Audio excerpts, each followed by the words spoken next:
Siap.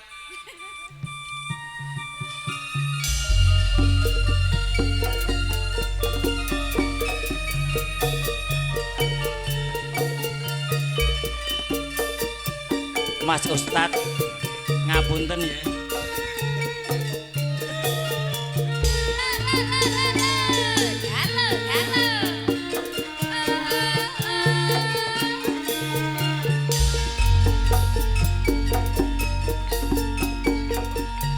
Yen sinawang ana netra sapa wonge sing ra nandang tuwa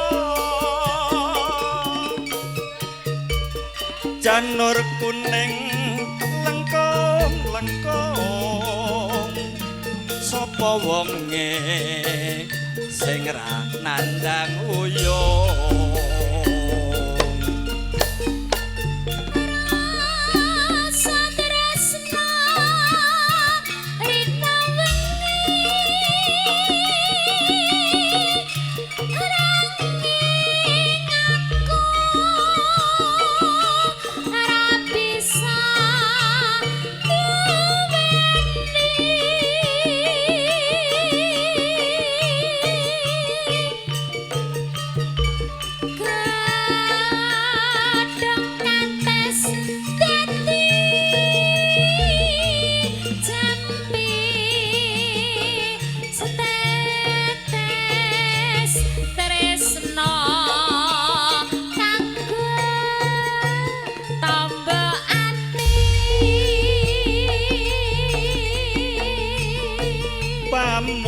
pamujimu wong ayu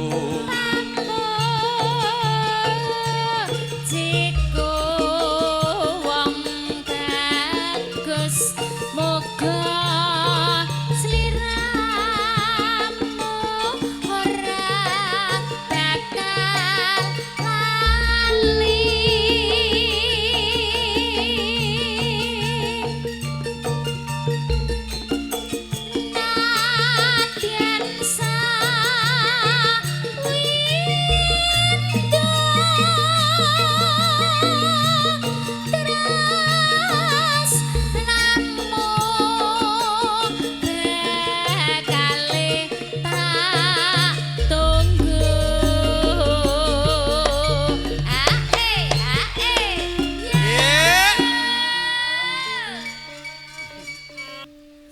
tresnan iku ora tan mendem saya suwe saya tambah nyekso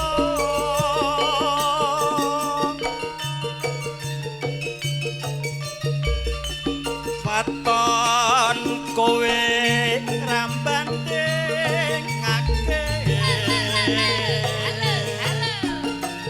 nadyan aku wong ora duwe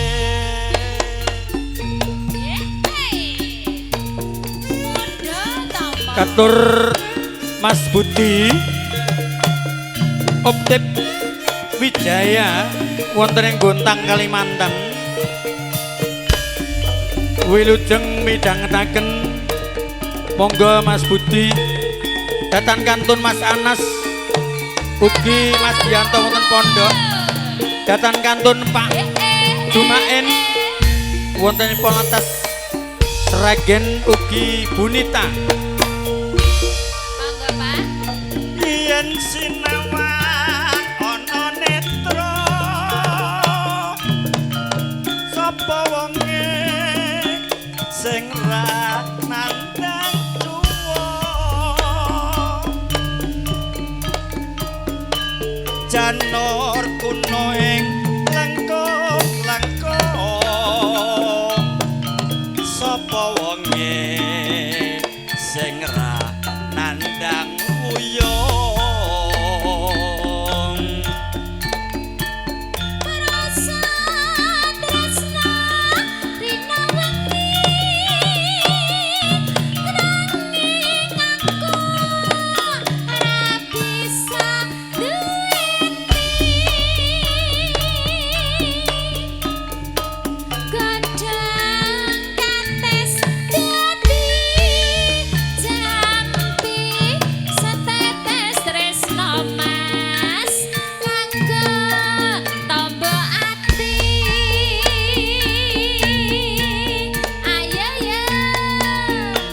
pamujimu wong ayu muga sliramu ora bakal lali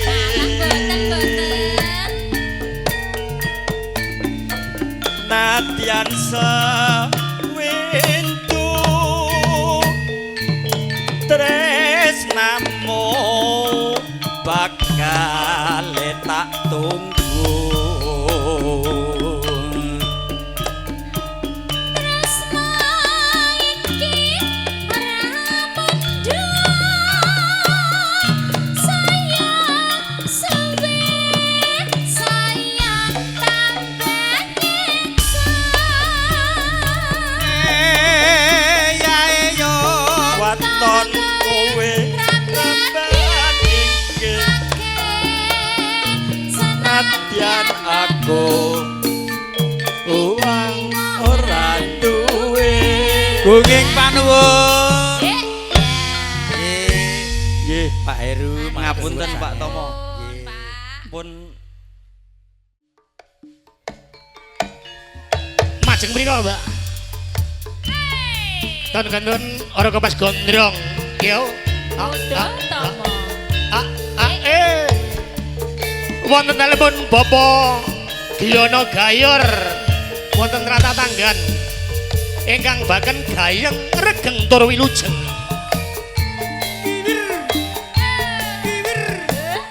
Pak Di Senen.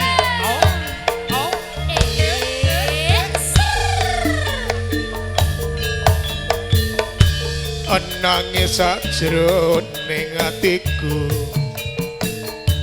analika sliramu ninggal aku apa sliramu ora krasa jemblong kudu sambat karo sapa Tak suwun rino lan wengi nah ngono mogi-mogi Gusti ijaran saka pananggonmu bali isa kumpul kaya wingi uni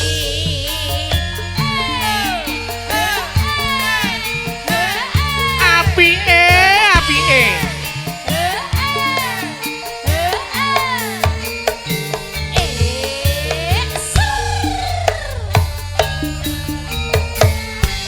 Kaunono windonono tak enteni sapujuk ing tresno balok nangka bebasane mong katon katon diri wae nganggo mandek.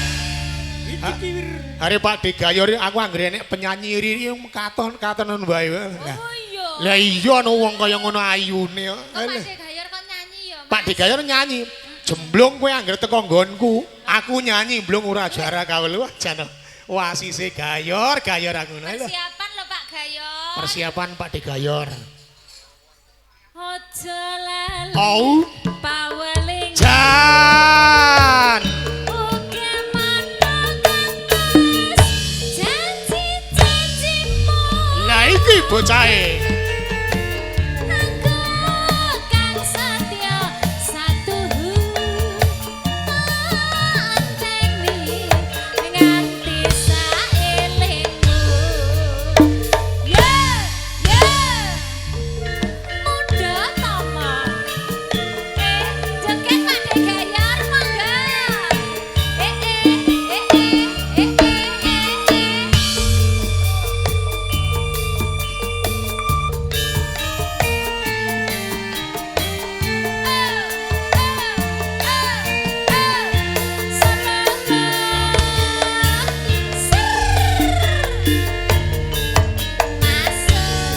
Nangis sajroning atiku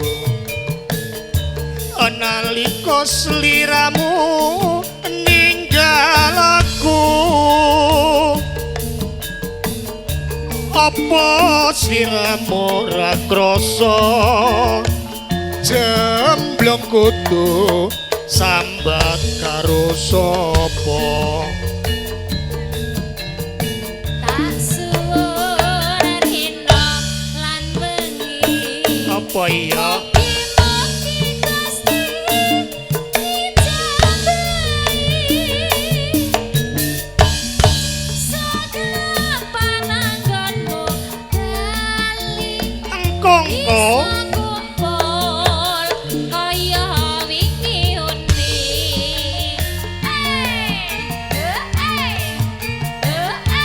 sing joget rada mundur nah rada mundur sithik nah lah ya udah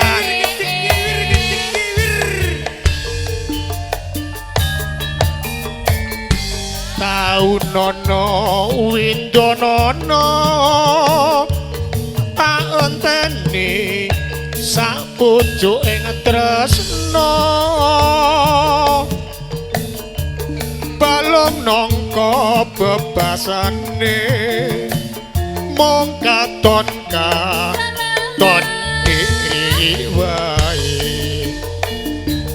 nggo mantep pokoke angger pokoke engko ririk teko blong alah gayor ndar aku sing ndek omahe siji tibake loro Mas Tomo lah sing ngundangi aku ki gayor iki tibake sing ning ndek Mas Giono alah gayor kok Giono ya kondange Mas kondange Gayor. Mas Gayor Aja lali oh baweling ja Uga mono Kang Mas janji-janjimu Aku kang setia satu Tanteni nganti saelingmu Ya matur suwun matur sembah nuwun Mas Tomo Sembah nuwun Kang Mas Pokoke Gemblung. Mas Gemblung. riri leh kemenyek Badhe beksa monggo. Iya. Ya biasane pop peling. 12-ane Bose catering dulu ya juga. Yeay. Eh. Oh. Oh. Sinarengan muda tomo Eh.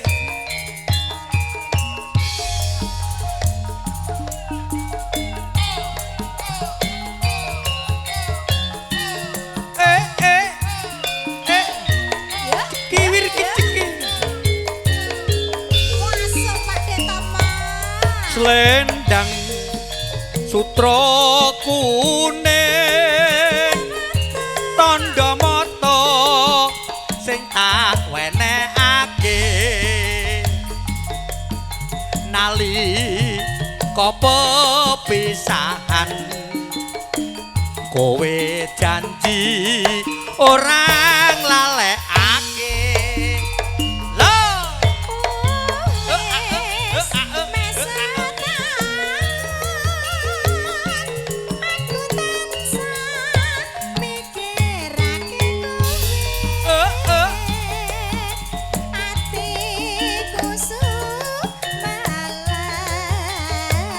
Cekir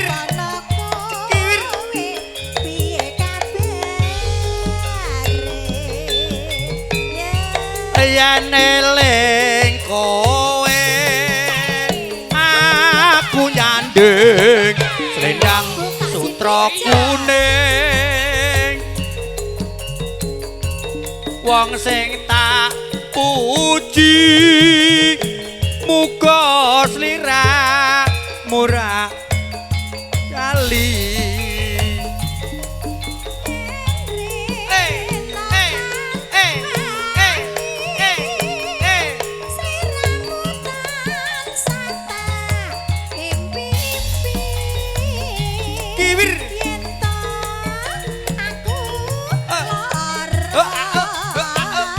Selendang sutra Cekiwir ke cekiwir hati tombo. katur Pakno Bu Noni salonipun wonten Blembeng Mojosongo wilujeng midhangetaken ugi Pakde Margono Juragan Buah ugi Mas Lagi Nya Sukorno selamat sore monggo Pakde Desi sutra kuning apa pele iki mata sing tak wenehake nalika pepisahan kowe janji orang lalekake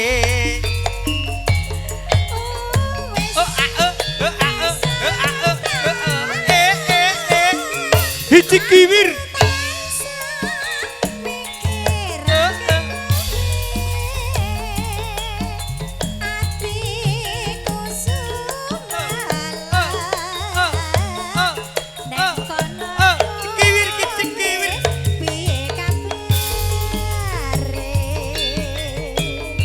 yen meling kowe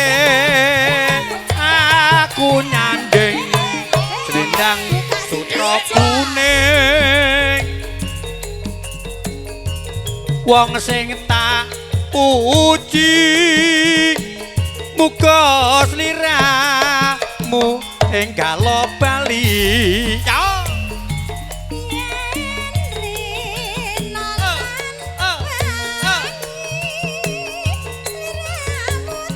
kiwir kecik kiwir asik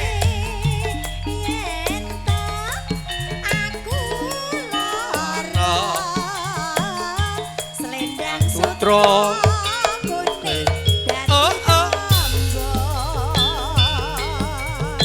dipun langsung pepele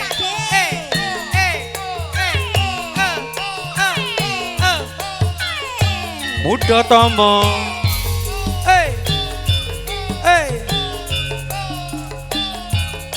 monggo katur Pak Desi wilujeng sonten yen wancine kiwir tansah dieningke wis wancine wis wancine padha nindakake aden wis mandeg kiwir wayahe sembahyang netapi wajib dawuhe pangeran salat dadi agake agama limang wektu kudu tansah jaga kanthi istiqomah lan sing tumaknina kiwir kecik kiwir kecik kiwir subuh luhur lan ngasar salat sayekti ngedoke tindak mungkar magrib lan isa jangkepe prayogane ditambah salat sunate ya aja sembrono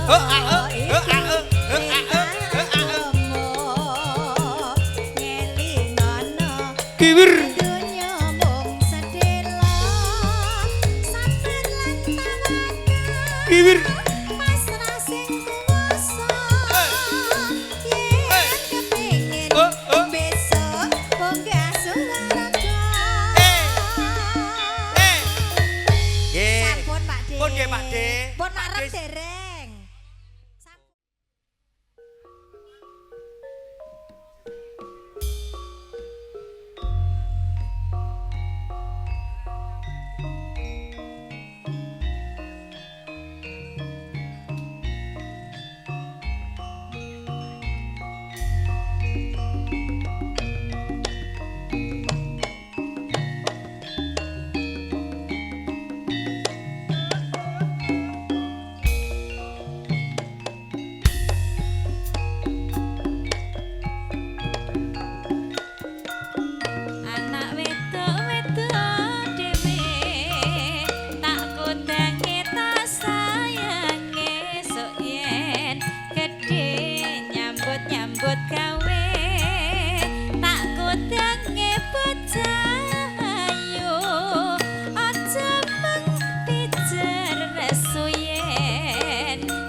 supaya selamat rahayu takut tak sayange anakku sing manis dhewe sok yen wis gedhe ditresnani sapa wae tak kodange bocah manis aja mung pijer nangis dadi bocah sing wasis kabeh bebaya ben kalis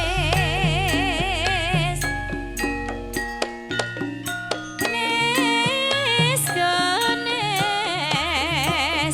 jare kawong diwiru-wiru atine bingung pengen ketemu tak ngodange bocah ayu aja mong pijer Yo, nesu malik larang udan. yen dituturi sibu supaya selamat rahayu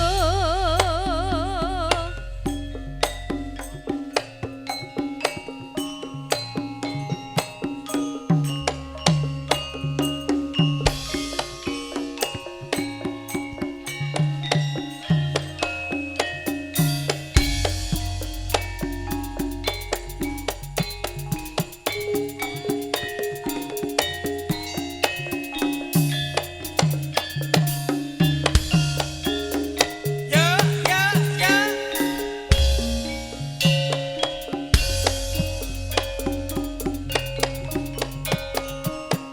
panase kok kaya ngene wis katon gentere soryane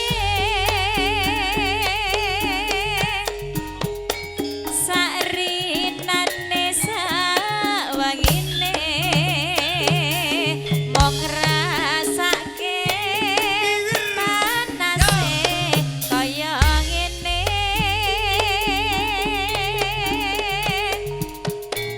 larang udan larang mangan saben dina mung tansah kaloyongan tandur-tandur kekuningan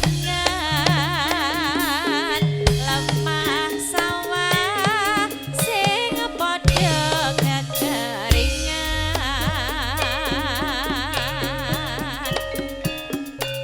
yen awan golek yup-yupan ora betah awane panas tenan angin silir karuan katone wis larang udan tenanan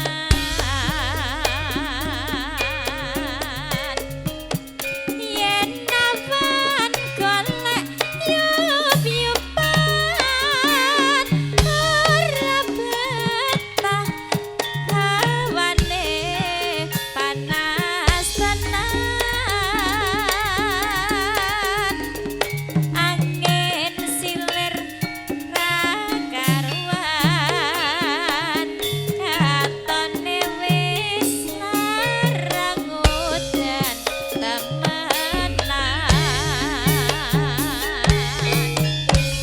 terima kasih ngundang anak larang diapusi manut ding niki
tak suwun mbok aja ngece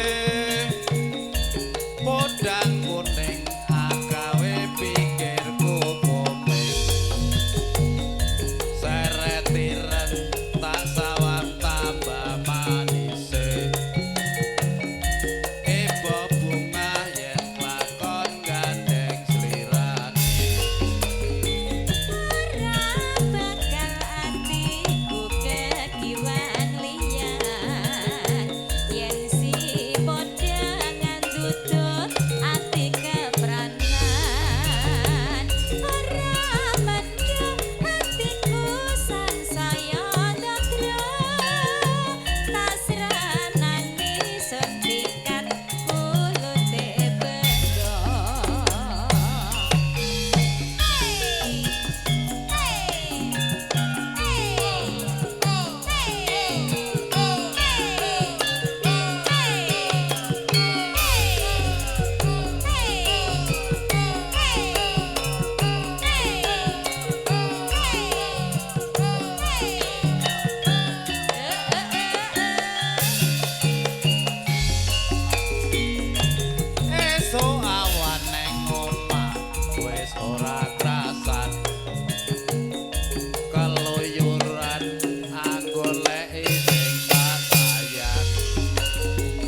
Terima kasih Pak D.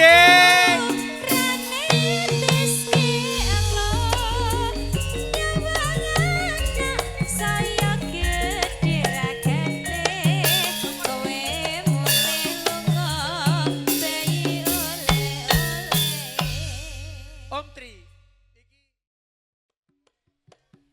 Iya. Ayo joget. Pak D Gayor joget, monggo. Ya, Pak D Glenda ayo. Kiwir. Kiwir. Ugi katur Mas Warno. Keluarga besar Tanggan Mania. Kiwir kecik kiwir kecik kiwir. Masuk ya, Mas. Dina minggu sing tak tunggu kowe ngajak nang tawang mangu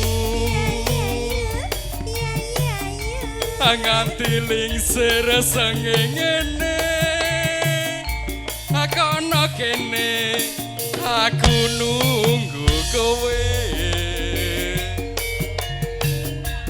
Tak SMS ra balesi, yen tak telepon Mas malah mbok pateni.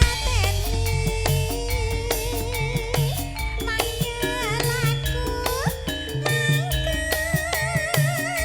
yen kepathok pipimu mesti tak ciwen, ciwen, ciwen, ciwen lah ciwen. lali janjine kandhane alesane mangkelake sapa wong sing ora gelo apa dandan kowe ora teko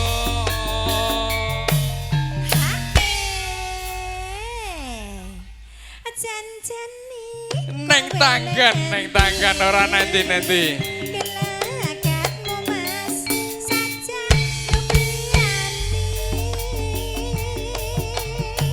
Atiku sujana Kuwi kencan ayo gendang miring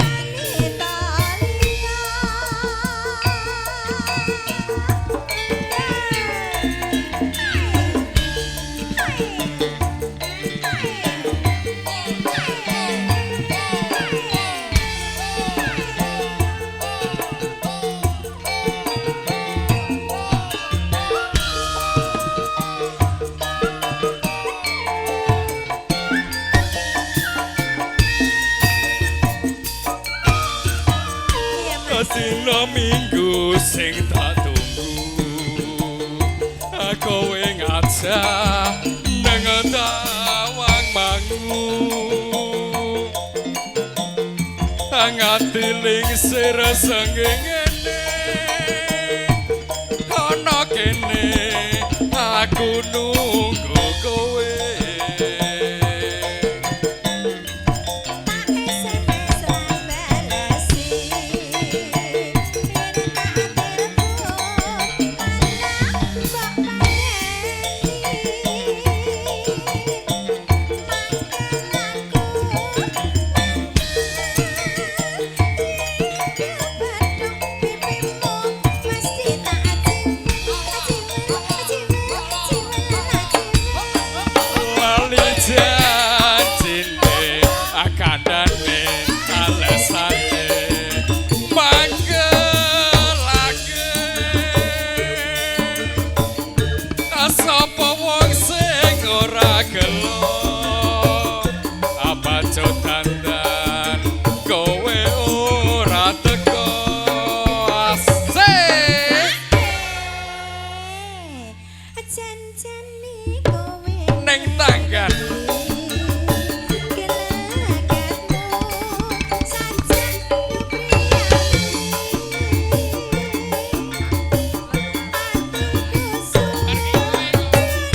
Dumes, monggo.